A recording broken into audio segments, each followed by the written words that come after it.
என்னது நெத்தியில் வைக்கிற பொட்டில் இப்படி கூட ஒரு டிப்ஸ் இருக்கா? அது என்னென்னு வீடியோக்குள்ளே போய் பார்க்கலாம் வாங்க. Welcome to kitchen tips in Tamil. First tip என்னென்னு பார்க்கலாங்க. இந்த மாதிரி 2 வாட்டர் பாட்டில் மூடி எடுத்துக்கோங்க. இப்போ இந்த மூடிக்கு பின்னாடி டபுள் சைட் டேப் கொஞ்சமாக கட் பண்ணி ஒட்டிடலாம். 2 மூடிலையும் இந்த மாதிரி டேப்பை ஒட்டிடுங்க. ஒட்டிட்டு இதை நம்ம கிச்சனில் இருக்கிற கவுண்டர் டாப்பில் தாங்க ஒட்ட போகிறோம். இந்த மாதிரி நீங்கள் கிச்சன் கவுண்டர் டாப்பில் பக்கத்தில் 2 மூடியும் இந்த மாதிரி ஒட்டிடுங்க. இந்த மாதிரி நல்லா ஒட்டிட்டு ஒரு அரை மணி நேரம் நீங்கள் அப்படியே விட்டுருங்க. உடனே யூஸ் பண்ணக்கூடாது.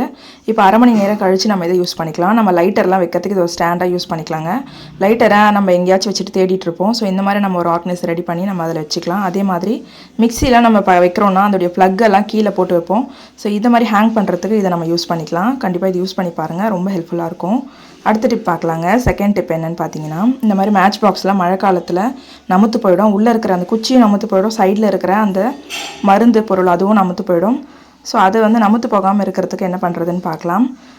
கொஞ்சமாக முகத்துக்கு யூஸ் பண்ணுற பவுடர் எடுத்துக்கோங்க. அந்த பவுடரை இந்த குச்சிலையும் நல்லா ஸ்ப்ரே பண்ணி விட்டுருங்க. அதே மாதிரி சைடில் இருக்கு இல்லைங்களா, அதுலேயும் அந்த மேட்ச் பாக்ஸுடைய சைட்லேயும் நீங்கள் தேய்ச்சி விட்டுருங்க. இந்த மாதிரி நீங்கள் பவுடர் யூஸ் பண்ணுறப்போ அதில் இருக்க ஈரப்பதத்தெல்லாம் அந்த பவுடர் நல்லா அப்சர்வ் பண்ணி. ஸோ மழை காலங்களில் கண்டிப்பாக நீங்கள் இந்த டிப்ஸை ட்ரை பண்ணி பாருங்கள். இந்த மாதிரி பவுடரை நீங்கள் தேய்ச்சி விட்டுட்டு கொஞ்சமாக அதில் போட்டு விட்டுட்டிங்கனாலே அந்த தீப்பெட்டி எப்போவுமே அந்த பவுடர் நல்லா உங்களுக்கு ஈரப்பதம் இல்லாமல் பார்த்துக்கும். டிப் நம்பர் 3 பார்க்கலாம். நம்மக்கிட்ட செயின் இருக்கும். இந்த மாதிரி செயின்லாம் பார்த்தீங்கன்னா இந்த ஹூக் உடஞ்சிட்ருக்கோம், இல்லைனா அந்த டாலர் கீழே கழண்டி வந்துட்டுருக்கோம். ஸோ இந்த மாதிரி செயின் மட்டும் இருக்குது, ஹூக் இல்லை அப்படின்னா ஒரு சில சேஃப்டி பின் வச்சு நம்ம யூஸ் பண்ணிப்போம். இந்த மாதிரி சேஃப்டி பின் போடுறப்போ அது பார்க்கவே நல்லா இருக்காதுங்க. ஆனால் அதுக்கு பதில் ஒரு சூப்பர் டிப் தாங்க பார்க்க போகிறோம். இனிமேல் இந்த மாதிரி சேஃப்டி பின்லாம் போட்டு நீங்கள் யூஸ் பண்ண தேவையில்லை. ஒரு வேளை ஹூக் இல்லை அப்படின்னா நம்மக்கிட்ட ஏதாச்சும் டாலரோ இல்லை கம்பல் இருந்துச்சுன்னா அதை வச்சு நம்ம ட்ரை பண்ணலாம். உங்கள்கிட்ட இந்த மாதிரி கம்பல் இருந்தால் எடுத்துக்கோங்க. இந்த மாதிரி கவரிங் கம்பல் பார்க்க அழகாக இருந்தால் எடுத்துக்கோங்க. அதை இதில் நம்ம மாட்டி விட்டுட்டு திருகாணி போட்டு க்ளோஸ் பண்ணி விட்டுடலாம். இந்த மாதிரி போட்டுவிட்டோம் அப்படின்னா பார்க்கறதுக்கு அது ஒரு டாலர் மாதிரியே இருக்குங்க. ஸோ இந்த மாதிரி நீங்கள் புதுசாக செயின்லாம் வச்சுருக்கீங்க, ஹூக் இல்லை அப்படின்னா அதை தூக்கி போடாதீங்க. இந்த மாதிரி கம்மலை வச்சு நீங்கள் அதில் திருகாணி போட்டு மாட்டி விட்டுருங்க. இப்போ பார்க்குறதுக்கு அழகாக டாலர் மாதிரியே இருக்குங்க. ஸோ குழந்தைங்களுடைய செயின் எல்லாம் இந்த மாதிரி வேஸ்ட்டாக இருந்துச்சுன்னா இது மாதிரி ட்ரை பண்ணி பாருங்கள். உங்கள்கிட்ட பெரிய சைஸ் டாலர் கம்பல், ஜிம்கி கம்மல்லாம் வச்சுருந்தீங்கன்னா கூட நீங்கள் போட்டு ட்ரை பண்ணலாம். பார்க்க அழகாக இருக்கும். இப்போ நான் அதை போட்டுட்டு உங்களுக்கு காமிக்கிறேன் பாருங்கள். இது நம்ம கம்மல் போட்ட மாதிரி தெரியாதுங்க, பார்க்க டாலர் மாதிரியே இருக்கும், அழகாக இருக்கும். பாருங்கள் எவ்வளோ அழகாக இருக்குது. ஸோ இந்த மாதிரி ஹூக் இல்லாத செயின் எல்லாம் வச்சுருந்தீங்கன்னா இந்த மாதிரி நீங்கள் கம்மல் வச்சு ட்ரை பண்ணுங்கள். டிப் நம்பர் 4 என்னென்னு பார்க்கலாங்க. நம்ம வீட்டில் இந்த மாதிரி பூ கட்டுற நூல்லாம் வச்சுருப்போம்.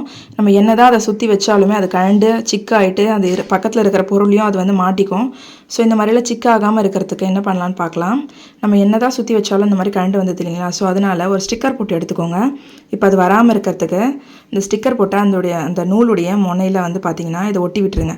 இதை ஒட்டிட்டிங்கன்னா அந்த நூல் கண்டிப்பாக கழண்டே வராதுங்க. நீங்கள் தூக்கி போட்டு கூட பாருங்கள், சுத்தமாக கழண்டு வராது. நம்மளாம் எடுக்கிற வரைக்கும் அது கழண்டு வராது. ஸோ இந்த மாதிரி நீங்கள் நூல் ஏதாச்சும் பெரிய சைஸில் உருண்டை வச்சுருந்தீங்கன்னா கூட இந்த மாதிரி ஸ்டிக்கர் போட்டால் அந்த நூலுடைய முனையில் இந்த மாதிரி வச்சு நல்லா அழுத்தி விட்டுருங்க. இப்போ பாருங்கள், நான் காமிக்கிறேன், கொஞ்சம் கூட கழண்டு வராதுங்க. ஸோ இந்த மாதிரி எத்தனை நூல் வச்சுருந்தாலும் நம்ம இந்த மாதிரி ட்ரை பண்ணலாம். இதே மாதிரி துணி தைக்கிற நூல், டெய்லர் மிஷின்லாம் நீங்கள் வச்சுருக்கீங்கன்னா இந்த டிப்ஸ் ரொம்ப யூஸ்ஃபுல்லாக இருக்குங்க. இந்த மாதிரி துணி தைக்கிற நூல் இல்லை வேறு எந்த நூல் வச்சுருந்தாலுமே அது சிக்காகாமல் இருக்கிறதுக்கு இந்த மாதிரி மெத்தட் ட்ரை பண்ணுங்கள். ஏன்னா சிக்காகிட்டு நிறைய வேஸ்ட் ஆகிடும், நம்ம கட் பண்ணி தூக்கி போட்டுருவோம். ஸோ அந்த மாதிரி ஆகாமல் இருக்க இந்த டிப் ரொம்ப யூஸ்ஃபுல்லாக இருக்கும். டிப் நம்பர் 5 என்னென்னு பார்க்கலாங்க. நம்ம வீட்டில் வாழைலாம் சாமி கும்பிட்றப்ப வாங்குவோம். ஸோ மிச்சம் ஆகிடுச்சுன்னா அதை தூக்கி போடாதீங்க. அது சில வேஸ்ட்டாக தான் காஞ்சி போயிடும். ஸோ காயறதுக்கு முன்னாடி நம்ம இந்த மாதிரிலாம் நம்ம செஞ்சு வச்சுக்கலாங்க. இந்த மாதிரி ஒரு சின்ன பீஸ் வாழை நான் எடுத்துக்கிறேன். இப்போது சென்டரில் மட்டும் கொஞ்சமாக கட் பண்ணிக்கோங்க. அதே மாதிரி அந்த பக்கமும் சென்டரில் கொஞ்சம் கட் பண்ணிக்கலாம். இப்போ இந்த மாதிரி பண்ணிவிட்டு நம்ம இதை எதுக்கு யூஸ் பண்ண போகிறோம்னு பார்த்தீங்கன்னா, ஒரு பவுல் மாதிரி நம்ம வீட்டிலே ரெடி பண்ணலாங்க. நம்ம ஸ்நாக்ஸ் எல்லாம் குழந்தைங்களுக்கு இந்த மாதிரி ஒரு பவுல் மாதிரி செஞ்சு இதில் போட்டு கொடுத்தோம் அப்படின்னா அவங்க விரும்பி சாப்பிடுவாங்க. ஸோ பேப்பர் கப்பு இல்லைனா வேறு ஏதாச்சும் பவுலெல்லாம் போட்டு தரதை விட இந்த மாதிரி வாழை வீட்டில் இருந்துச்சுன்னா ஃப்ரெஷ்ஷாக நம்ம இதில் போட்டு தரலாம். டேஸ்ட்டாகவும் இருக்கும். இப்போ நம்ம சென்டரில் கட் பண்ணோம் இல்லைங்களா, அந்த சென்டர் பீஸ் மட்டும் விட்டுருங்க. மீதி இருக்கிற அந்த சைடில் இருக்கிற 2த்தையும் சேர்த்து ஒரு டூத் பிக் இருந்தால் குத்திக்கோங்க. இல்லைனாக்கா இந்த குச்சி ஏதாச்சும் இருந்துச்சுன்னா அதை கூட நீங்கள் குத்திக்கலாம். அப்படி இல்லைனா ஸ்டேப்லர் கூட பண்ணிக்கோங்க. ஸ்டேப்லர் பண்ணிங்கன்னா ரொம்ப சேஃபாக யூஸ் பண்ணுங்கள். இப்போ நான் டூத் பிக் தாங்க போட்டுக்கிறேன். இந்த மாதிரி 2 பக்கமும் போட்டுட்டிங்க அப்படின்னா பார்க்க ஒரு பவுல் மாதிரி அழகாக இருக்கும்.